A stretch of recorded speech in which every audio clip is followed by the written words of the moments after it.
So, on today's video, I want to talk about the current state of affairs, impacts on supply chain that the coronavirus has had through the lens of complexity theory on two kind of major points. The first is the idea of the environment being uh, a set or just an environment of complex adaptive systems. And within complex adaptive systems, um, we have about three things going on. We have organizations or entities operating in conjunction or collaboration with other entities. We have organizations working against or in competition with other entities. And then we have organizations that are not aware of other entities within the environment. And I'm not just saying this from an academic point of view, I'm saying this from a practitioner point of view, that I think this even more so characterizes our state of affairs today when we talk about business and supply chain. I take this view from thinking about this on a much smaller scale during humanitarian assistance and logistics operations. And so the short of it is that we have many organizations out there, particularly in the quote public and commercial sector, that want to help and want to quote defeat the virus or mitigate the virus or do something to support the effort. And this is definitely a good thing.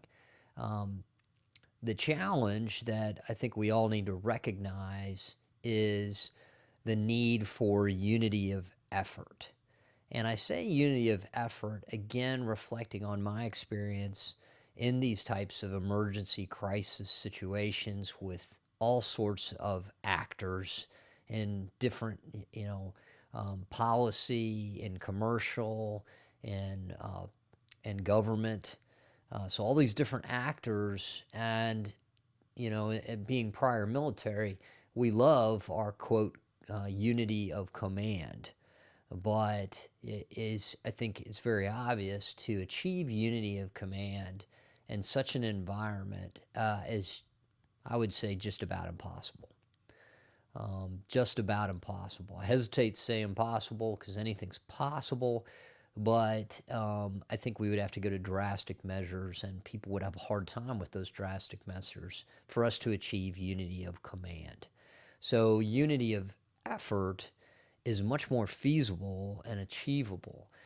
The trick is my second point, which is we have capabilities and we have new capabilities now. And for example, we have companies that are repurposing themselves in order to provide capability. And it's not just supply.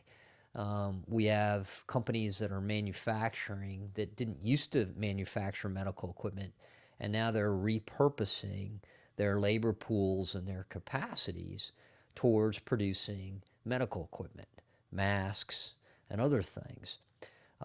We have companies that didn't used to work on vaccines and are now repurposing to either put capacity in terms of labor or putting capital towards vaccines and vaccine research and vaccine development.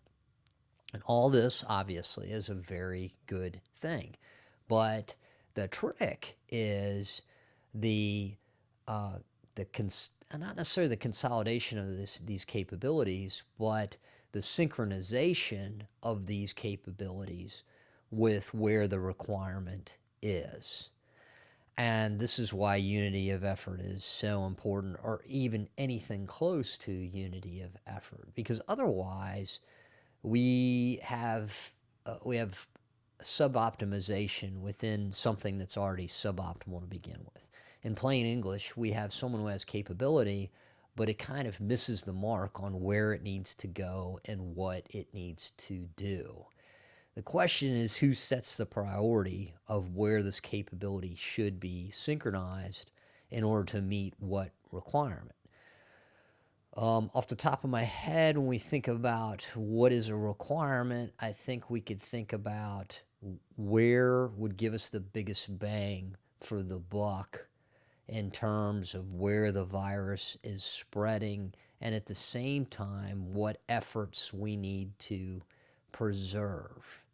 And this kind of gets us from a supply chain perspective. We think about, you know, we could think about two big lines of effort. One is virus mitigation, um, and defeat, so to speak, although I hesitate to use that word. And the other is how do we sustain people who are doing that and sustain everyone else while they're accomplishing the strategy of physical distancing. And so we might think about strategic critical points in our supply chain. So things like where raw materials such as food really come from, farmers. We might also definitely think about medical professionals and their exposure all the time. We think about law enforcement professionals and certainly military professionals that are still, quote, in harm's way every day. When I say harm in that context, I'm talking about they're in the virus's um, kind of danger area every day just by the nature of their profession and what they've got to do. So, those are just a few examples. They aren't the only examples, they aren't the only priorities. But I think overall, we see the same issues on a much more strategic, nationwide, and even global scale of it's certainly super that we have all this capability that's kind of ginning up from a cold start in some instances.